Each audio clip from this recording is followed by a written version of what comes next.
Since the start of 2022, the landscape surrounding fixed income products has changed dramatically. After persisting with a low interest accommodative stance since 2020, the Reserve Bank of India is now in an inflation tackling mode and has resorted to measures like hiking the repo rate and the cash reserve ratio.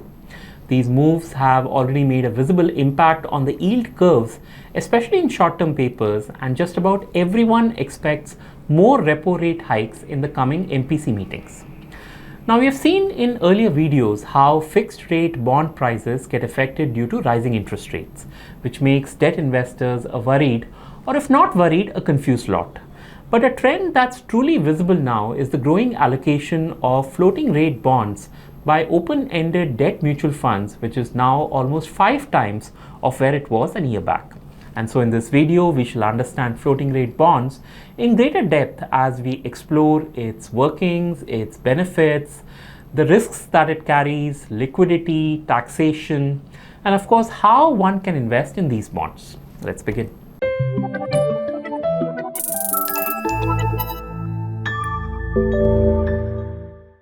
Floating rate bonds are issued by financial institutions, corporations, and governments to borrow money from the public.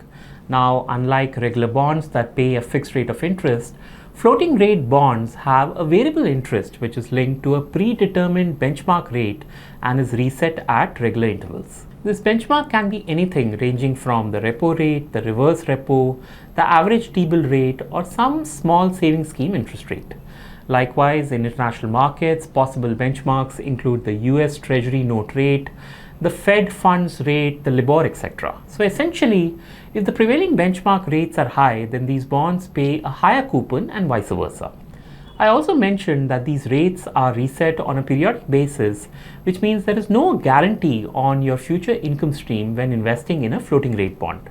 But having said this, almost everyone agrees that the best time to buy these bonds is when the central bank interest rates are low and are expected to rise, which is probably now, and hence the growing interest in floating rate bonds. Now, much like any financial product, these floating rate bonds have their benefits and limitations.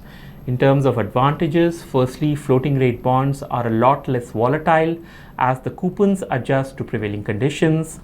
They generally offer higher yields as compared to other fixed income instruments. Thirdly, the bonds offered by the government are super safe as there is no credit risk in them. And finally, investing in floating rate bonds help investors diversify their portfolio amongst different asset classes and also within debt as a subclass. So to put it all together, a floating rate bond can be looked at as a less volatile, super safe and inflation protected instrument which can be invested such that the tenure of the bond matches with the investor's financial goals. Now, from a limitations or concern standpoint, the most obvious one is the fact that there are no fixed returns and therefore your cash flows will be unpredictable. Secondly, the coupon that's received at periodic intervals are taxable as per one's income tax slab. Also, the coupon needs to be reinvested somewhere, so there is some reinvestment risk. The RBI floating rate bonds are not tradable or transferable. And finally, there might be an element of credit risk in corporate issued bonds, which can be mitigated if investors stick to AAA rated papers.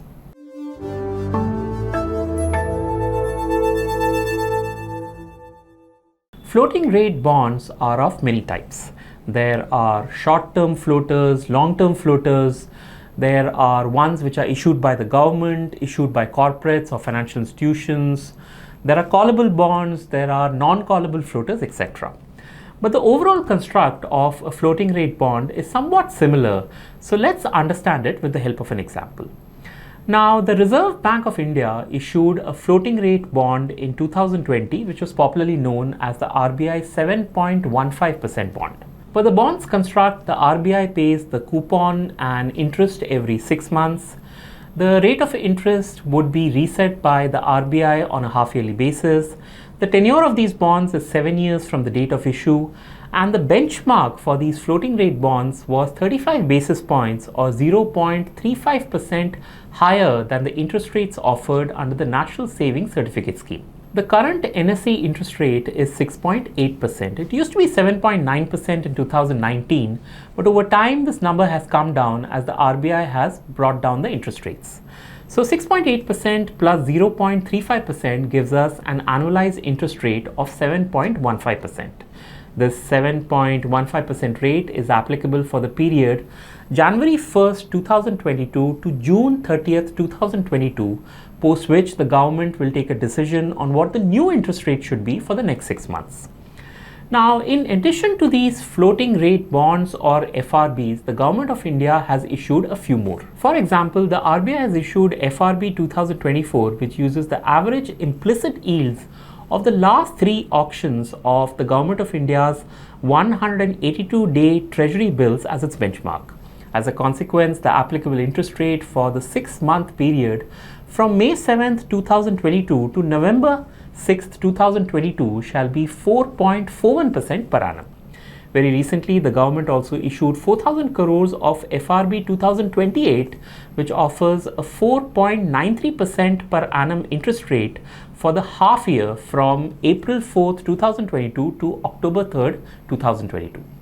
Now, I also mentioned earlier that financial institutions and corporates can also issue floating rate bonds. While this method is not extensively used by Indian firms, we do see them slowly but surely leaning towards the floating rate option to meet their funding requirements.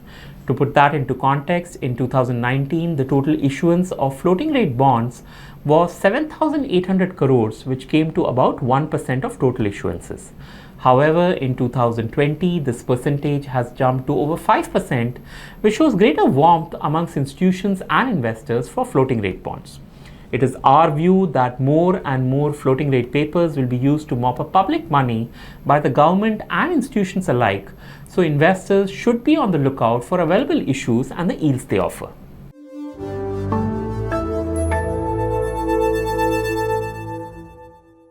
As we said earlier, floating rate bonds can be issued by the government, corporations, or financial institutions.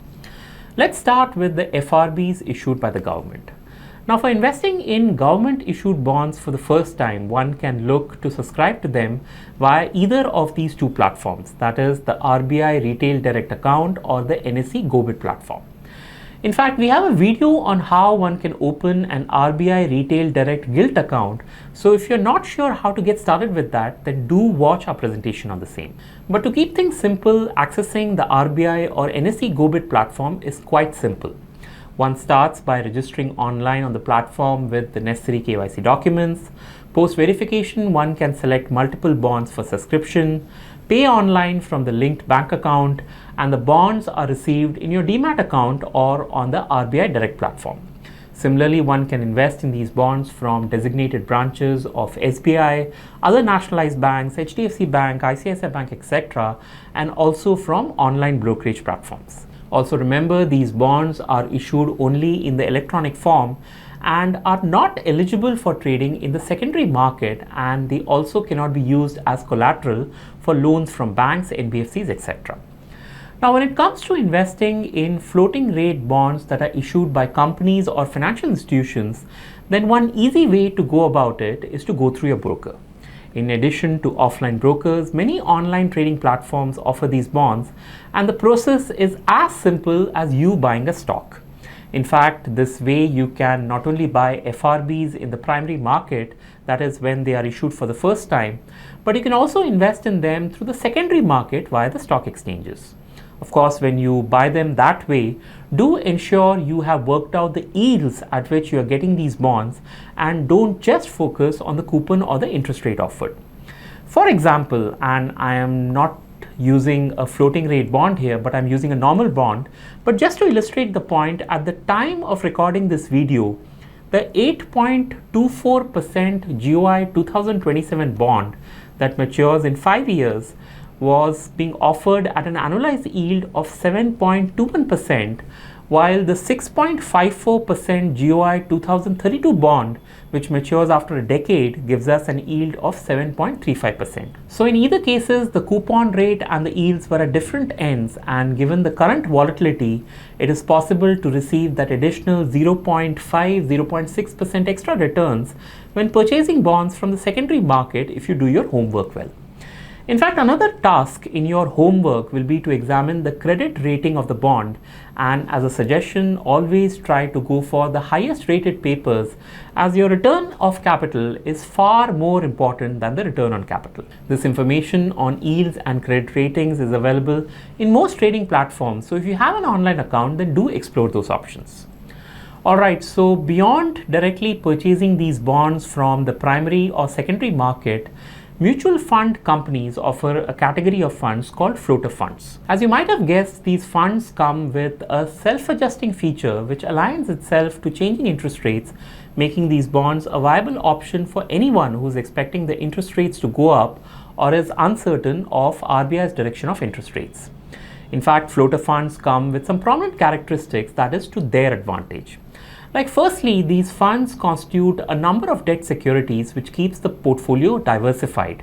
They are open-ended schemes, so you can buy and sell on the go. They generally offer better returns than short-term debt funds. They aren't as volatile as medium or long duration funds and even short duration funds in some cases. And from a taxation point of view, while short-term capital gains is taxed per the investor's income tax slab, the LTCG on these funds is taxed at 20% with indexation benefits. If you want more information on different floater debt mutual funds, then do access the ETMoney app or visit etmoney.com, where you can discover a lot more details and also invest in these funds through our platform. And with this, we come to the end of this video. The spike in yields of government securities is drawing more inquiries on floating rate bonds, as it allows investors to take advantage of the prevailing high rates in an instrument that comes with no credit risk. The fact that these bonds come with semi-annual interest payouts, and because these coupon payments are taxable, FRBs can be a fantastic option for investors who are in the lower tax brackets. In this video, we explored 3 different options in RBI issued, corporate issued and mutual fund floater categories, all of which should be explored by an investor as a viable debt instrument option in your portfolio.